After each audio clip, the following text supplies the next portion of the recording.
Coming up on KTTC News at 5, Iowa Governor Kim Reynolds takes to the southern border. We'll have her message to Iowans.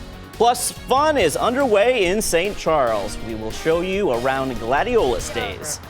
But first, heat concerns this week for southeast Minnesota and northeast Iowa. It's what everyone's talking about. Stay with us. Your 5 o'clock news starts right now. Live from your local news leader, this is KTTC News. Well, it is a First Alert Day here at KTTC as our First Alert team tracks heat hanging around for much of the week. We've been talking about getting ready for it, and it is finally here. Meteorologist Sarah Gannon joins us live from the weather patio. And Sarah, really, what can you say other than take it easy and stay inside if possible? Yeah, hey there, Brock. This heat is no joke. Not fun to be out and about in today.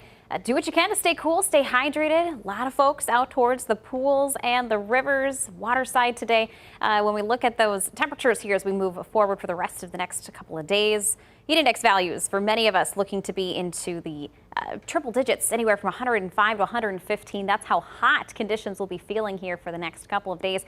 Excessive heat warning in effect for the entire KTTC viewing area through Wednesday nights. We'll continue to track out that heat coming up here in your First Alert weather in just a few minutes. Back to you. In detail, Sarah, thank you. We'll check in with you again in a bit. In the news this hour, Governor Kim Reynolds joined Texas Governor Greg Abbott along with the governors of Nebraska, Oklahoma, and South Dakota. They all held a news conference in Eagle Pass, Texas this afternoon to discuss their joint efforts to secure the U.S. southern border under what's called Operation Lone Star. Earlier this month, Reynolds deployed more than 100 Iowa National Guard soldiers down to the border. Their mission is being paid for with COVID-19 relief money. Now, Reynolds said today that the soldiers are helping with border patrol tasks there, including preventing illegal crossings and also the flow of deadly drugs. I've talked to the Adjutant General from Texas, just the infusion of strength that it's provided for the troops, the soldiers that are on the ground. They've really increased the turnaways by a significant percentage, so the number of troops is making a difference. The 16 Republican governors have committed to about 16,000 National Guard soldiers, and they're tired. They have been at this for 2 years. This has been ground zero. Reynolds is one of at least 6 Republican governors to send National Guard troops to the southern border in Texas. Back here at home, sheriff's deputies arrest a Byron man for second-degree assault after allegedly cutting a woman's arm with a knife. Deputies responded to a home on 8th Street Northeast in Byron at around 6 o'clock on Saturday night. We're told when they arrived, they found a woman with a 2.5-inch cut on her arm.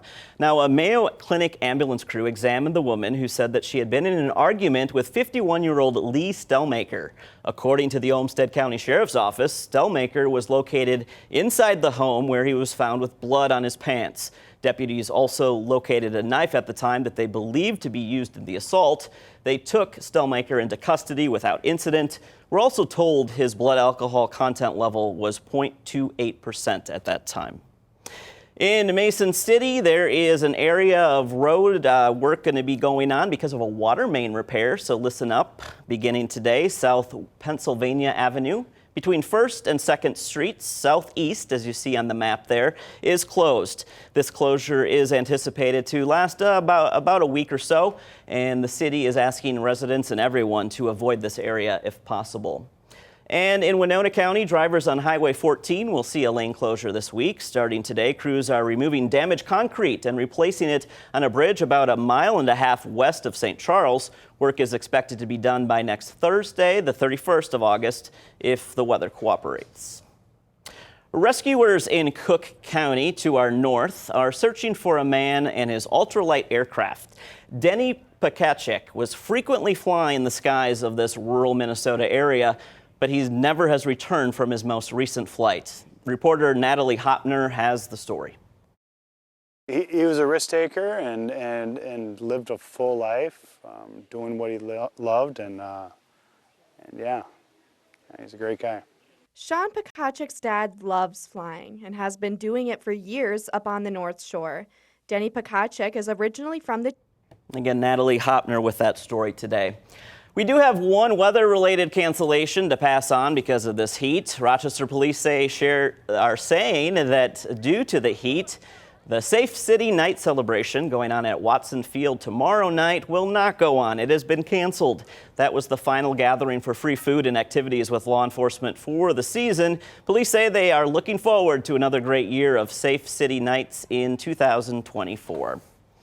Well, a scientist at Hormel Institute in Austin is receiving a Cancer Research Initiative grant. Dr. Vivek Verma, an assistant professor at the Hormel Institute, is the recipient of a 2-year, $200,000 grant from the Cancer Research Institute. This highly competitive grant will support Verma's lab efforts to improve mitochondrial metabolism in immune cells.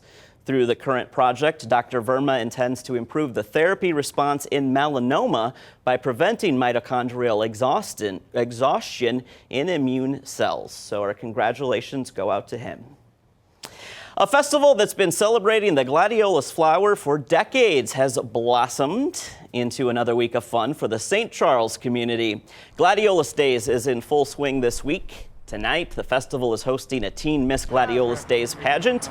And Wednesday evening, there's a lineup of great food, market vendors, and food trucks. Thursday is comedy night, and Friday's fun includes a tractor ride and a street parade, with the weekend packed full of events for the entire family. It all culminates with a big parade and a Kiss the Pig contest on Sunday.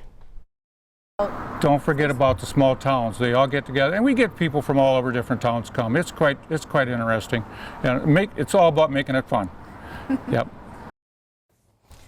Fun it is. Gladiolus Days is an annual festival, by the way, to honor the late Carl Fisher. Now, he's received 80 awards for his all-American variety of flowers, and he's also the world's leading creator of new and distinctive gladiolus. Well, President Biden is touring Maui after the devastating wildfires there. Our White House correspondent is tracking the visit with our national news coming up next, and he'll join us.